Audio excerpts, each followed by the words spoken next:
sideways. And welcome back to another episode of the Broken Kid Podcast. Thank you to my loyal subscribers if you're watching this. Now that I'm back after, I was gonna say a minor depressive episode, but I'll being honest, I still want to load a shotgun just like Kurt Cobain and put it in my mouth and load it up and shoot it. But I'm here. It's been, I think, like a month. I want to say 3 weeks, but that's just because depression lies to you to make yourself feel better.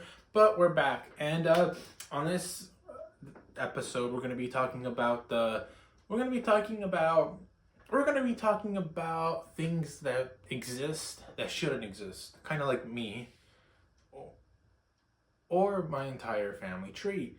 But more specifically, I'm going to be talking today about a local cinema in my town. It's called Pollock Cinema. Now this is like a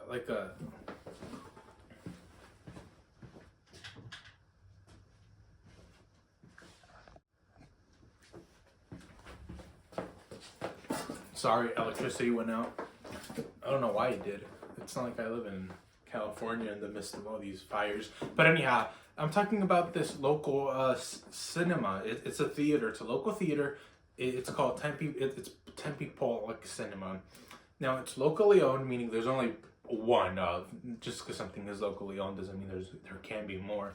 But it's extremely locally owned, meaning that the guy who owns it is the guy who came up with the idea, and he's been with it for the last 20 years. Now, it's a cinema. You might be wondering, what's the problem? You know. Now here's what it does as a local cinema. It offers discounted prices at discounted fucking experiences, because if you ever go to this theater, it's a shitty ass movie with shitty ass employees and even shittier price. You're better off taking your ex's ex, their ex to hearken to a mainstream theater chain and paying for their ticket, because at least you know all of you will get a better viewing experience. And the reason I say this is because it's at a discounted price. The seats are horrible. I don't know why. Here's the thing. Maybe it's a product of its time now. Like an iPhone. An iPhone was great when it existed. Sure, you could still use it now, but you really probably won't want to within like the first 5 minutes. And that is why many people like to stick with the new things. Very few people like to stick with old things. There's old things that hold up with time. Unless you're like a fucking dumbass and you like to, unless you're a fucking dumbass like me and you use CD players still. Anyhow, going back to what I was saying, these chairs, they're all on the same field. They're all on the same level. So if you get a fat Joe in front of you, you're not going to be able to see the movie. And I've seen movies. I saw a great movie that is iconic, that is popular, that many people love. I'm talking about Grease.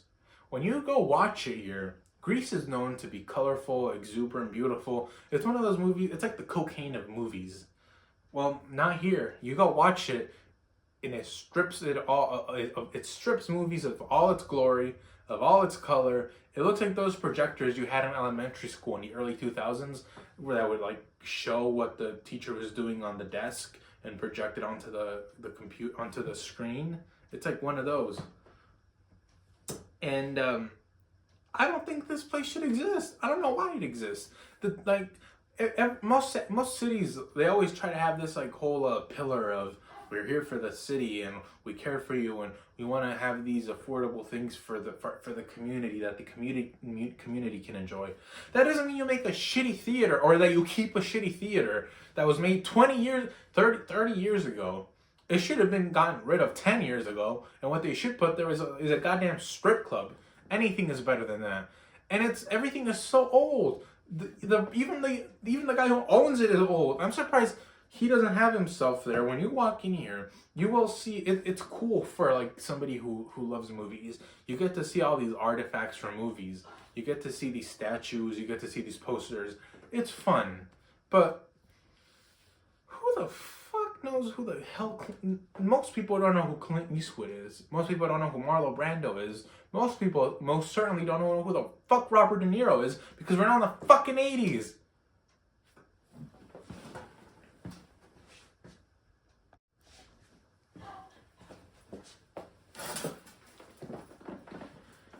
And here's the other thing. I'm gonna sound like a complete racist and bigot. This brings out the cheapest white people ever.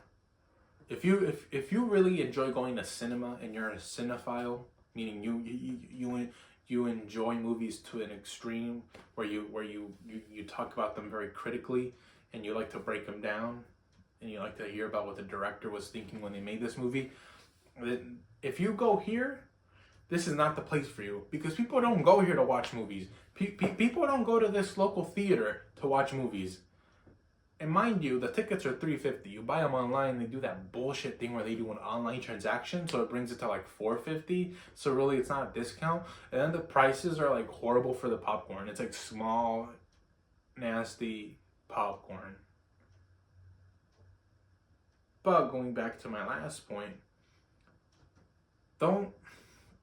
you are gonna meet some of the cheapest, low-class white people here, because I've sat. The seating, going back to the seating, it's so horrible. I once sat next to like an obese woman who looked like one of the characters from the TLC show, like the one about the two overweight twins.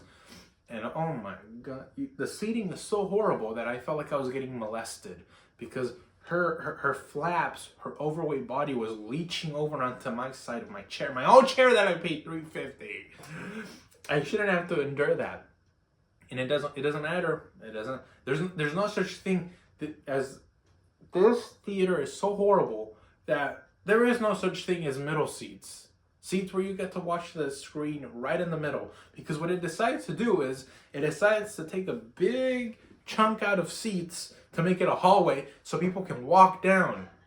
As opposed to making it a theater like you see at Harkins, where the chairs, where to get to the chairs, there's stairs on the side, on both sides. And not to mention that the chairs are actually elevated so that you can minimize and almost mitigate having to stare at some bald fucker's head who isn't even there to watch the movie. And I don't know what they're there for, because they're 55, they have no sex drive, and they certainly don't have a hole at the bottom of their popcorn bucket. So I honestly don't know why the hell that place even exists. And the reason I'm bringing this up, you might be wondering, is why? Well, because I'm going to go see Deadpool & Wolverine. Now, you might be wondering, well, why are you going to go watch it if you hate it? Because it's all...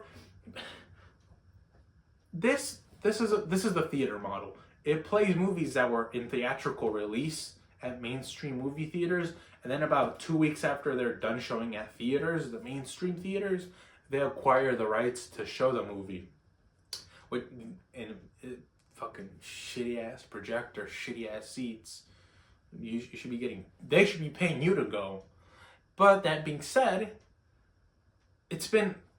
I was thinking that movie was gonna be there about a month after, and I waited for it to, a month after they have stopped showing theatrically in these mainstream theaters, which actually, respectfully, Deadpool & Wolverine had a very long theatrical run in terms of how long it stayed playing in theaters. So I was thinking, it'll probably in about a month, or I thought about 2 weeks, 3 weeks. No. And then they did the whole release on Disney Plus. So I was like, well, maybe that's why, they want to make money on there. And then I waited a little longer, and then a little longer, and nothing. And then I waited a little longer, and then nothing. And then I waited a little longer, and then nothing. Then I waited a little longer, and then finally. But guess what? Not only are they going to show Deadpool and Wolverine, they're going to also show Deadpool 1. Now, if you're asking, well, they're going to obviously show Deadpool 2, the answer to that is no. Why? I don't know. But I'm going to go see Deadpool and Wolverine, and I'm sure that when I go see it, ignorant people are going to be there, cheap people who make loud noises when they're crackling through their fucking snacks.